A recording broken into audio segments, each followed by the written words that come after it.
We have the backups for Action Comics, all of which have been written by writer Shali Fish, and they are basically all just disconnected stories that are either informing the main plot or giving backstory on Superman. So the first one we have is Hearts of Steel with art by Brad Walker, and it is going over John Henry Irons, aka Steel, before he appears in, I believe, issue number 4 of Action Comics, and it is just the backstory of what did he do between the time that he left the lab and before him showing up on that bridge, and then also slightly after that as well. So he goes through and he starts off, he's looking at his suit of armor that he made, and he's recounting how his hero in human terms was Richard Feynman, a scientist that was also cool and played the bongos, and he was an awesome guy.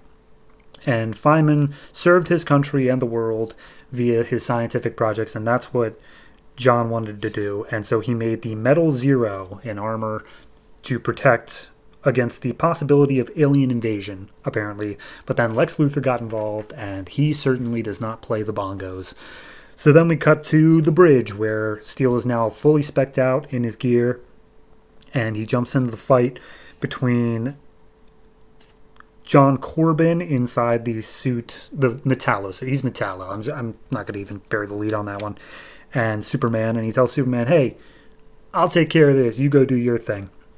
And he starts wailing on Corbin and saying, hey, I don't know what's gotten into you, Corbin, but I will fight you. And he's like, I am not Corbin. I am the voice. And he's like, cool. So I'm still going to get on you. And he recounts how he was named after the legendary hero John Henry. And he always hated that when he was growing up because people would make fun of him. But then he realized his parents named him that to become a hero like John Henry, to never back down from a challenge and always go up against it. So now he's going up against this machine, which he does not... The irony is not lost on him that it's John Henry versus the machine. And he's trying to fight against it. And the machine is like, you can't do anything against me. I can process 200 terabytes of data every second. You have nothing that could possibly get through my defenses. And so he's like, yeah, I know your specs. I designed you. I am literally your creator. That's why I'm going to be able to take you down for sure. And he takes a few hits from Corbin, but then he gets up and starts like straddling him and trying to like pull off the armor, which is doing nothing but cracking his own armor. And Corbin's like, if you know my specs, then you know that's not going to work. What are you doing? You can't possibly hope to defeat me. And he's like, oh, I already beat you 2 minutes ago. I was just biding my time. And he's like, what are you talking about? And apparently one of the specs in the suit is that there is a USB port that will automatically download at super high speeds everything that is put into it. It's the failsafe that Henry worked in. So he just put a virus on that and jammed it in there at the very beginning of the fight, and he just needed enough time for it to spread throughout the system. So of course the virus starts locking up, and Henry pulls out his big old sledgehammer and just knocks Corbin across the bridge. And as Corbin is laying there, he's like, all right, I'll withdraw my pawn for now, but this changes nothing. Your world is still doomed. And he starts, I believe, teleporting out. And so he's like, all right, well, first fight was successful. You know, this city now has actual living, breathing superheroes now that we have Superman. But you know what? Maybe there's room for an extra hero. I guess I should have brought my bongos, but yeah, overall this was fine. Art is very well done. It fits in the same sort of feel as the entire rest of Action Comics. It just feels like a natural extension of it, which it technically is because it's just continuing on with the earlier part of the story. So yeah, writing-wise, again, fine. It gives a bit of personality to Steel. It tells you, okay, here's the type of man he is. Here's who he likes and his growing up, how he was. Like it's just a good introduction to the character of Steel that I think would have been better placed in the issue itself, but if you're pressed for time and you're Grant Morrison, do whatever you want, I guess. So overall, thumbs up for that one. Next up, we have a backup story that showed up in Action Comics number 5 called Baby Steps, and it's basically just the story of Martha and John Kent after they got married and before they had Clark. And we see their wedding day, the I-do's, which apparently Martha's last name was Clark. I was unaware of this, and I don't know if that's a retcon, but it seems really weird to me. So, they're walking out of the church. Everyone's throwing rice or whatever, and they're like, Mr. and Mrs. Kent, it's going to be just you and me for the rest of our lives. And Martha's like, oh, don't forget about the children. She's like, oh, of course, we'll have plenty of kids. And then we see a little while after that Martha's crying on the bed. It's another negative pregnancy test. They've been trying for, I think, 2 years, they said, more than 2 years. And John's like, hey, you're going to be a fantastic mother one day. It's going to happen. But how about we go see the doctor and just see what we can do to help? And they go and talk to Dr. Jonas Hausler, who's like, look, here's the deal. Neither of you are really fertile. Like, there's a chance. It's not impossible, but it's going to be really, really, really hard for you. And Martha chimes up with, well, we've been reading about the in vitro fertilization. Would that help our odds? And he's like, I mean, yes, but there's still a chance it won't take, and it will cost you thousands of dollars. And they're like, all right, better start saving. So instead, the doctor puts them on hormones just to try to help it along while they're saving, see if maybe he can, not have to worry about that. And it's been over a year that they've been on hormones, and still nothing's happening. They go to a priest, and he's like, I'm sorry, why did you want to talk to me? And I was like, is God punishing us? Did we do something wrong? And the priest chimes in with the mother of Samuel named Hannah, how she was tormented for her inability to have kids. And it wasn't until she hit 90 that she gave birth to Samuel, who was one of the greatest prophets. So it's not a punishment. It's just when it happens, it's going to be something fantastic. You are going to give birth to an incredible child. So that renews their faith, and they decide, okay, let's get down to it. And they really start scrimping and saving all their money, and they finally do try the in vitro. But as it turns out, again, it doesn't take, and she has a miscarriage. So they go and they start looking at adoption. And as they talk to the adoption agency lady, she's like, well, you seem like a lovely couple, but we're going to have to do like referrals and screenings and home visits and court hearings. And all in all, this is going to probably cost you more than it cost you for the in vitro fertilization. And they're just like, well, we better start saving up again. And they're driving home at night from that, and they're like, what are we going to do? How can we possibly save up that much money? And John suggests perhaps it's time they mortgage the farm. And Martha's immediately against that. It's been in their family for so long. But John's like, hey, if it's for a family with you, it's all going to be worth it. And, of course, we see that on this particular night as they're driving home, they exchange I love yous. And we see that in the sky above is a rocket ship coming hurtling down towards them. So, yeah, that was the entire backstory to John and Martha Kemp, which I like. I think it's a very well-written thing. The art is pretty good throughout. There are a couple weird faces here or there, but I genuinely do think it is well-done art for what it is.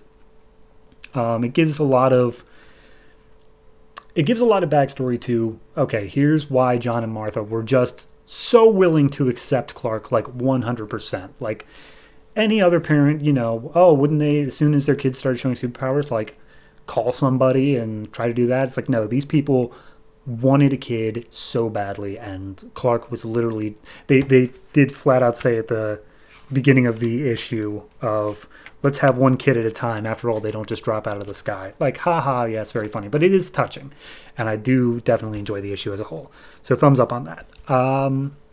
Lastly, in Action Comics number 6, we got the backup story of Last Day, written by Charlie Fish again, and art by, again, Chris Cross, who did the last one.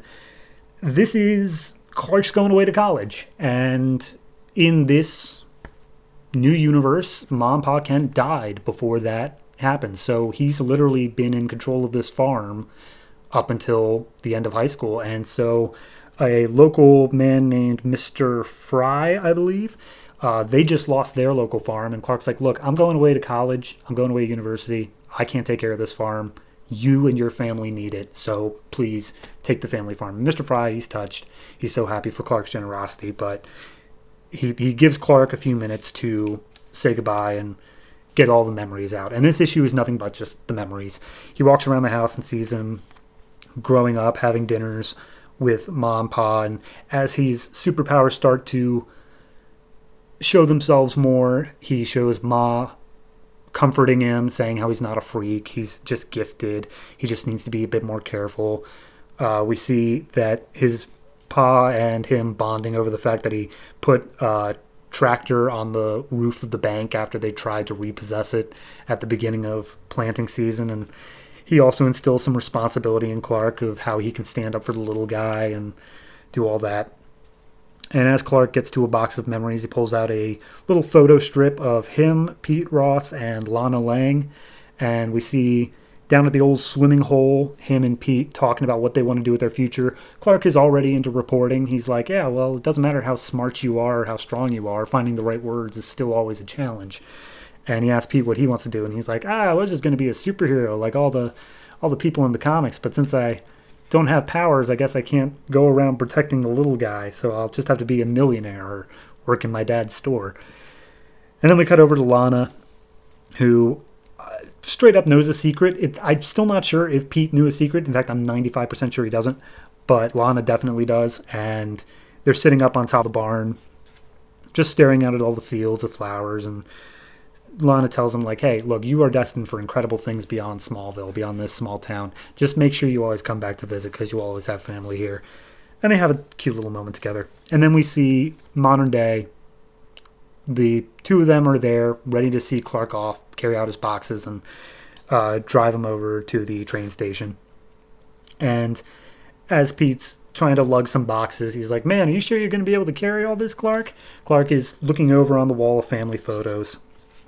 And Lana and Pete give him a minute. He picks up one off the wall of Mom, Pa Kent and puts it in his bag and then walks out and makes a remark to Pete that Pete thought that he wasn't able to hear that far, which is why I say I don't think he knows about the superpowers. But he tells Pete that he's not getting all weepy in here.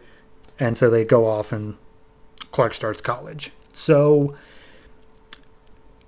there's some real issues with this one with the art. And the only reason I say that is because for the flashbacks and for the parts where, like, he's looking at something and he sees Pa Kent and himself in the younger age, I think the idea they're going for is like the sort of translucent ghost-like effect. But the way they accomplished it is by just not doing any sort of, like, heavy ink at all. Like, it's pretty much just the pencil lines and the coloring, which really doesn't work. Like, it just... they needed something there. Like, especially as Pa Kent was getting older, he's got like these wrinkles on his face, and without any sort of like shadowing or anything like that, it just does not work. The stuff with modern day Clark and Lana and Pete is fine. Not great, but fine. But all the flashbacks and all that, they really needed to do some sort of ink because it just does not come across as well. So yeah, art-wise, not a big fan. It comes down to the story itself. It's fine. It's well written. It's nothing particularly wrong. I think it's a bit weird that on this entire wall of photos of Clark and his parents, he didn't take them all. Like, he's just leaving them for the Fry family. He only took the one, which, again, weird, but I guess when you sell something as is, it may as well stay. So, out of the three backups, I think that one's probably the weakest, but it does have some good emotional moments to it. It shows him remembering his parents because they're not around anymore. It's not something that we're really going to be able to examine as it that much throughout the series, I don't think. So it is an interesting look at it. So overall, that one I'm going to give more of like a middling thumb to. I don't know what you want to call that, but it's fine. But with the entirety of Shali Fish writing them, they're all good. They are all very well written. Art is hit or miss throughout them, but they are solid backups the whole way through. Meanwhile, written by Shali Fish and art by Brad Walker, this is a backup story to Action Comics number 7. We're dealing with Steel and what he was doing when Superman went off into space to fight Brainiac. So that's pretty much all it is. So we open up and say how New Troy was the heart of Metropolis and super cool place right until it was abducted by Brainiac like an hour ago. And now everything's kind of going to hell because, power lines aren't hooked up, water breakage. There's a whole bunch of just crime of people who are taking advantage of the chaos. So someone needs to step up and be Superman while Superman isn't here. So we see Steel, aka John Irons, I believe, John Henry Irons, and he's holding up a suspension bridge that basically was collapsed because it led to New Troy, which I guess is an island in between two rivers. And so the cops calling down to him saying like, "Hey, everyone's off the bridge. You can let it go." And he's like, "Cool, will do. Go ahead. I'll give you 30 seconds." But then like 2 seconds later, the bridge starts collapsing, and Steel makes the comment of, because he's basically just Iron Manning it. He's just using his rocket boots to hold it up. And he's like, "Oh boy, next version of this costume's getting a helmet." So then he flies over to the bridge and he makes sure everyone's all right. And he hears someone offhandedly say like, "Oh, my family." And he's like, "Oh, crap, my family. Hey, does anyone have a cell phone I can borrow?" And he gets someone's cell phone and calls his niece, Natasha. And apparently everyone's been looking for him. And they're like, "Oh, what's going on? We've been looking at this." Yeah, sorry. I've just been a little held up here. I'm helping out some people." And he's like, "Helping people?" "Yeah, so tell everyone I'm okay and I'll talk to you later." And he throws the cell phone back to the guy who lent it to him. And then we see that there's a ferry that, because of the fact that the giant island just got removed, all the water currents of the rivers are changing, and as such, the ferry's about to go off of this waterfall. So he quickly uses some physics in his head to figure out where he needs to apply force to basically push the ferry horizontally so that it can get to shore. And he's like, "Yeah, physics, hooray!" He actually says like, "Who says you don't need physics in the real world?" So then we just see a quick bunch of shots of him, like he's stopping a car because the traffic lights aren't working. He's putting out a fire because all the water mains are broken. He's stopping some basic crime. And he's like, "Man, this feels like too much for any one person. I wonder if this is how Superman feels every day." But then he looks around and he sees that despite all of the horrible things happening, there are just as many people who are responding positively. Like there's the emergency response people, there's ambulances going around, and he's helping out with them as best he can. There's people handing out food and water to people who need them. And he's like, "You know what? I thought it would take a hero to bring Metropolis through this disaster. I was wrong. It doesn't take one hero, it takes millions of them."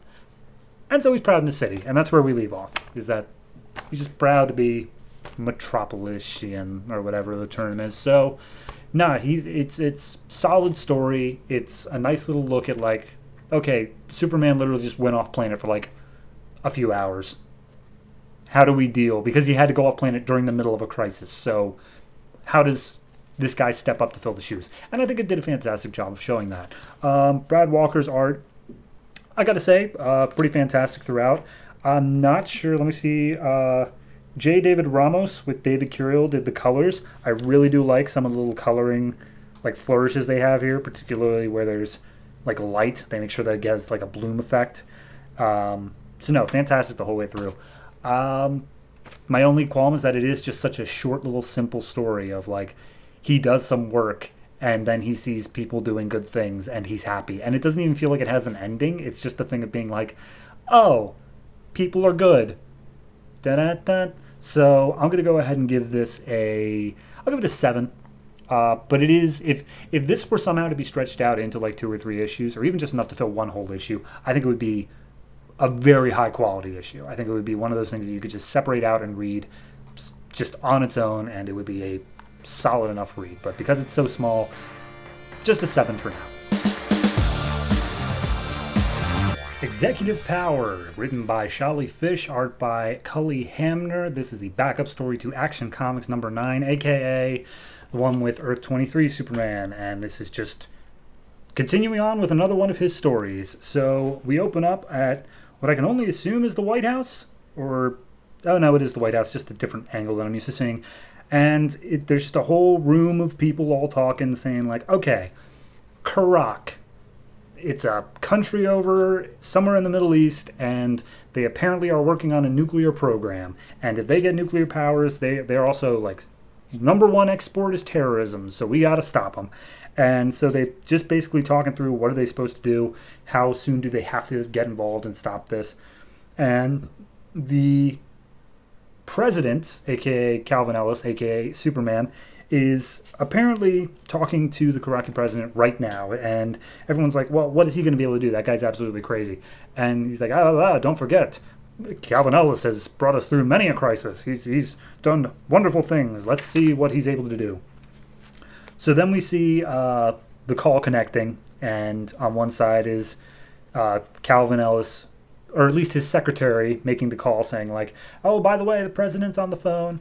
And then on the other side, we have President for Life Harriet of Iraq, who's also hopping on the phone. And conversation starts, and he's like, oh, Mr. Ellis, what can I do for you? And he's like, all right, here's the deal. So I just want to talk to you about two things. First, I want to talk about the nuclear program. And Harriet's like, what nuclear program? I don't know. You came to my country and you saw that I didn't have nothing. And they're like, yeah, we know that you gave us the tour of all the places you torn down and then just are doing work in the other place. But here's the thing. I didn't call to ask whether or not this stuff existed. I wanted to tell you how they're doing. First, I want to do this exactly because I really like the way they do it. And apparently they're underground firestorm labs. So these are this universe version of firestorms.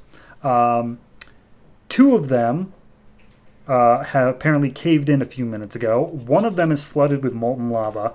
One of them suffered an accident that will leave it radioactive for the next 200 years. And the last one is made inactive but remains so that evidence can be shown to the international community. And throughout the point where he's revealing this, you see that his little general on standby is getting calls that confirm that all of this stuff has happened. And then you see that the whole way that it happened is that Superman and the Wonder Woman of Earth 23, aka Nubia, they're just going through and beating up everybody and like causing all this stuff. And so Harriet's like, this is an outrage, this is an act of war. And he's like, no, see, it would be an act of war if you admitted to having them, but these things don't exist according to you, so can't be an act of war then. But here's the thing. I wanted to tell you that I'm going to make sure that all of our allies put sanctions on you. You're not going to have any water sources from Atlantis. You're going to have natural disasters from Markovia, and you're going to have an Amazon army from Themyscira. Literally everything's about to go wrong for you. Unless, here's the second thing I wanted to talk about. You join me on the Alliance of Nations, and we'll just demilitarize, and you can be part of the club. And he tells him, like, totally optional. I will be doing that other stuff if you don't, but totally optional. Choice is yours. Thank you for your time. And Wonder Woman's standing there like, why'd you do that? Why did you extend that olive branch? He's like, I've had to. I mean, I had to give him the choice to be better. And he's like, you do? Look, Cal, here's the thing. You are the president. And also Superman. And when you were growing up, like, you were just Superman, and those things that you did mattered more than what you did as a person. But right now, the things you do as a president sometimes matter more than the things you do as Superman. Like, they affect more lives. I know that you think you need to extend this, like, olive branch of him being able to prove himself based off your Superman values, but, like, sometimes as president, you can't do that. And he's like, well, I've got a responsibility for the greater good. And then Wonder Woman just points out, like, look, what if one day you do something for the greater good, but the world sees it differently? And I wish I could say we get an answer to that, but that's literally where it ends.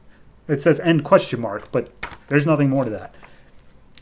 I like this concept. I think it was a very, like, this is a man of action. This is a dude who's going through, this is not a Superman that just, like, does stuff like and lets other things go through. He only stops the immediate threats. This is a guy who's proactive, and I love it. I really do. But there's no answer here. This is just like a general character sort of question. This isn't a thing of we're telling a story, and I'm really disappointed by that. Cully Hamner's art is fine. It fits the tone they're going for well enough. It's a bit of a shock compared to how the art is otherwise done in the same issue of Action Comics 9. Just a hell of a lot different looking, but it's fine. It's still fine art.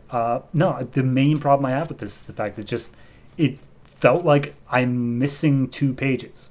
It felt like there's Wonder Woman asks this question, Superman's looking at her, and then end. And I'm like, okay, I guess we're done then.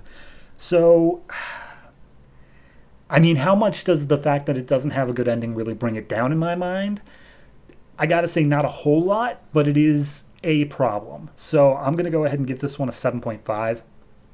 Art, like I said, fine, even good, not fantastic, and a bit of a shock otherwise, but I just really wanted to see this actually resolve in something, because it's at this point it feels like the next page should just be Superman justifying himself and like doing it well, because he's literally president and Superman. He should be able to justify his point, but instead we leave it at Wonder Woman like posing a question and Superman seemingly, by the way they framed it, unable to answer. And I'm like, no, he should have that. He should have that answer. So yeah, no, 7.5, somewhere in there, but I just wanted an answer. Absent Friends, written by Shali Fish, art by Cafu. This is the backup story to Action Comics number 10, and it is set during the period that Clark Kent, as the secret identity, has been killed. And we open up with a flashback to Jimmy Olsen and Clark Kent just walking the streets of Metropolis during a blizzard, because Jimmy really wants to go see this weird monster movie that's showing for one night only. And Clark ends up tripping on some ice, and they wipe out on the sidewalk, and Clark's like, oh, I'm so sorry, Jimmy. And Jimmy sees this van careening out of control that crashes right where they would have been in the crosswalk if they had continued walking. And the guy inside's all right, but Jimmy, he's recounting this story in modern day, saying, yeah, that's classic Clark, man. He was constantly getting into accidents that ended up saving, like, both of our lives. It's genuinely, he's probably the luckiest man alive right up until the, he's dead part. So we then see Perry White. He's sitting there, and it's a whole collection of people who worked at like the Daily Planet and worked at the Star where Clark was working, who all knew Clark and were very sad to hear about him passing. And Lois steps up and she tells her story of thinking that Clark was just kind of, a whatever. He was just going to be writing puff pieces or whatever. But he ended up writing the expose that took down Glenn Morgan. And the one story that she really wanted to share was she was having lunch with Clark one day, just talking about whatever, can't even remember. But then a gas main exploded right out on the street out in front of them. It was enough to shake the entire sitting block. And when they went outside, Lois's first thoughts immediately went to journalism of like, oh, who did this? What could possibly be going on? What caused it? Whereas Clark, he immediately found somebody who was hurt and just went to go care for them. His first instinct was to help people. And Lois followed suit. She immediately went to help people as much as possible. And yes, they both got their front pages that day, but they made sure everyone was okay first. So Clark helped make Lois a better person as well. And Clark's editor stands up and he is saying, like, thank you, Lois. I knew Clark ever since he was a little boy. I saw him when he was covering stories at the Smallville Sentinel. Like, we got to know each other. He was a good employee, but even better, he was a better friend, and he was just a good person overall. So he was a man who cared about life, and he cared about people. He raised up the people who deserved it and took down the ones who didn't. He's a good person. So he raises his glass and he says, to absent friends, and everyone joins him in the cheer. So then later on, after dinner and drinks, everyone's making their way out of the tavern, and Jimmy and Lois are talking, and they're like, I think Clark would have been happy with that, but he would have been surprised because he's such a humble guy that he probably wouldn't think he deserves all that praise. But wherever he is, I'm sure he would have wanted to be there right then. And we see Superman on top of the building across the street, looking down on them, hearing this conversation, and seemingly regretting that he gave up the secret identity. So, it's a solid story. Unfortunately, I do read these after I have read the follow-up issues where Clark Kent comes back to life, so it kind of loses a bit of a punch there. But it was a solid story. If I read that at the time, I think that would have been a nice little send-off to say, like, no, Clark Kent is actually dead.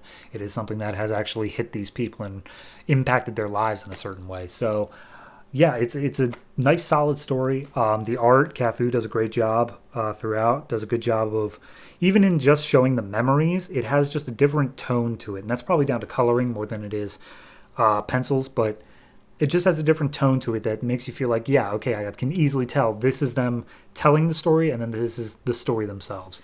So art's fantastic. And the writing, it really does just puff up that, Clark, not Superman, but Clark was a good person, and he did the right thing always. So, yeah, I really do enjoy this story. I'll give it an 8, honestly. I think if you were to see just one little thing of like, okay, but why is Clark Kent important compared to Superman?